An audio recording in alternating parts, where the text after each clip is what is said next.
Merci Mansour Douib d'avoir accepté notre invitation. Vous préparez votre grand retour cette année pour le mois du Ramadan sur le petit écran tunisien avec Burj Roumi, une fiction. On ne sait pas encore si c'est un film ou si c'est un feuilleton. Peut-on en savoir plus? Les grandes lignes en détail. En effet, Burj Roumi, c'est d'abord un film. Un film de long métrage tiré du livre de Azdin Hazgi, c'est un récit de prison. Azdin Hazgi est un ancien prisonnier de gauche dans les années 70 et a écrit comme ses camarades des récits de prison de Burj Roumi. Ouais. Comme Fathi El Haj Yahya a écrit La Gamelle et le Couffin, Cristal de Jebel Daqash et beaucoup d'autres. Donc moi j'ai le coup de cœur pour le livre de Fathi El Haj Yahya et surtout pour Azdin El Hazgi, Les lunettes de ma mère.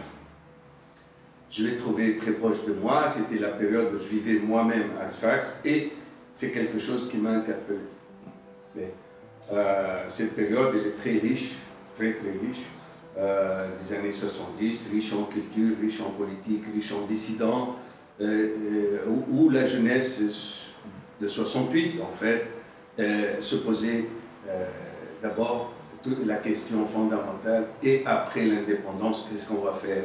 Est-ce qu'on va s'arrêter là? Est-ce qu'on va faire est-ce qu'on va adorer le zaïm? Est-ce qu'on va rester dans le culte de la personnalité? Ou allons-nous vers une démocratie, vers les libertés, vers les valeurs de la Révolution française de l'époque, mais c'est surtout vers les valeurs de la révolte des jeunes de cette époque, qui était universelle. Mais 68, on sait qu'un peu partout dans le monde. Et bon, ce rêve-là a été tué dans l'œuf, et il y a eu une répression très féroce du parti unique de l'époque et aussi du président unique. Ces gens qui ont rêvé d'un avenir meilleur, ils ont rêvé de valeurs universelles, de liberté, de justice et d'égalité, se sont vus comment dire, un désenchantement peut-être.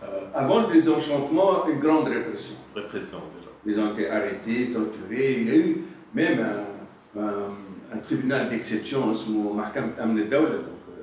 qui était fait spécialement pour eux, et ils ont eu des années de prison, aller jusqu'à 14, 10, 8 ou 5 ans. Moi, je parle donc justement de cette période d'incarcération Burj Roumi, qui était pour moi, qui est resté longtemps, comme le symbole de la violence de l'État. Burj Roumi. Vraiment le symbole de la violence de l'État. Et Azdin Hazgi, dans son livre, il égrène comme ça les 5 ou 6 ans qu'il a passé à Burj Roumi. Et ce récit m'a interpellé, et je voulais justement faire ce huis clos intéressant. Oui. Avec bien sûr des flashbacks à chaque fois sur l'univers dans lequel ils ont vécu. Donc ça va être un huis clos carcéral, c'est ça? Au départ. Au départ. C'était un huis clos carcéral. Maintenant, ils respirent un peu parce qu'il va falloir aussi parler du drame de leur famille qui ont aussi souffert pendant des années à amener ce couffin, à faire rentrer les informations et les sorties, etc. On va dire cette ceinture féminine, oui, essentiellement, il ne fallait pas la négliger, même si elle n'est pas dans les récits. Mais moi, je pense que le film ne va pas oublier cette ceinture féminine très importante. Donc ça va être un va-et-vient entre le huis clos carcéral et la ceinture de sûreté qu'il y avait autour. Et ça sera essentiellement tiré de faits réels De faits réels, c'est des récits qui se recoupent. Maintenant, ce ne sera pas un documentaire, c'est quand même une fiction. Les personnages peuvent ressembler à leur modèle, mais c'est quand même des personnages de fiction.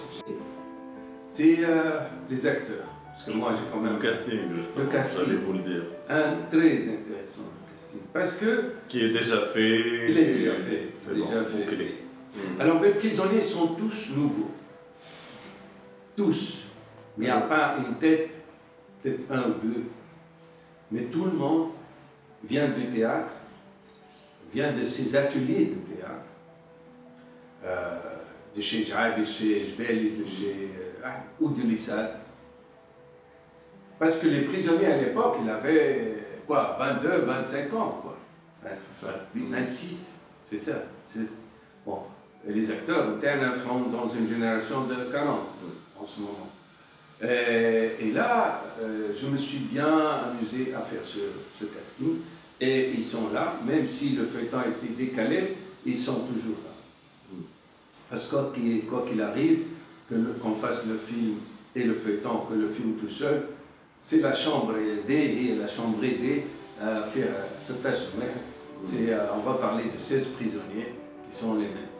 Et nous avons des acteurs et des têtes magnifiques.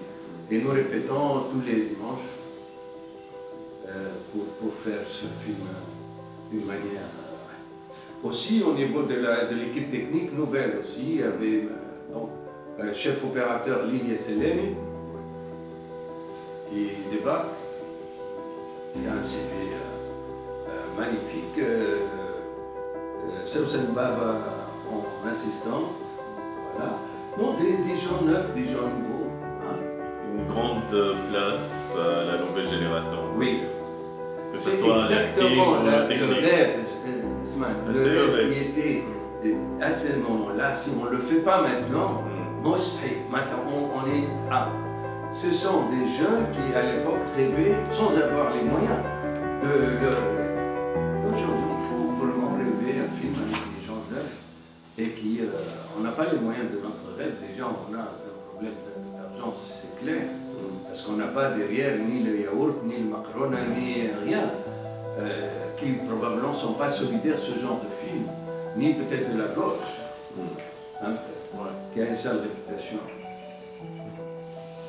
Quelquefois a raison. Oui. Voilà, je dirais ça. Et pour les non connus? Les non connus, les acteurs... Ah, pour les non connus, les acteurs, il y aura un chef de prison, Lémine. D'accord. Lémine va faire un très bon... J'ai vu Bayram aussi, donc il est... Et il est dans la cellule. Ah, d'accord. حتى علي والفال الجزيري علي الجزيري aussi. Il fait partie J'ai fait aussi quelques clins d'œil au fils de militants eux-mêmes. C'est que Fadel Jazir était emprisonné. Oui, oui. Respectif. Il a quitté, mais il a passé quand même quelques mois. في حبس 9 أبريل.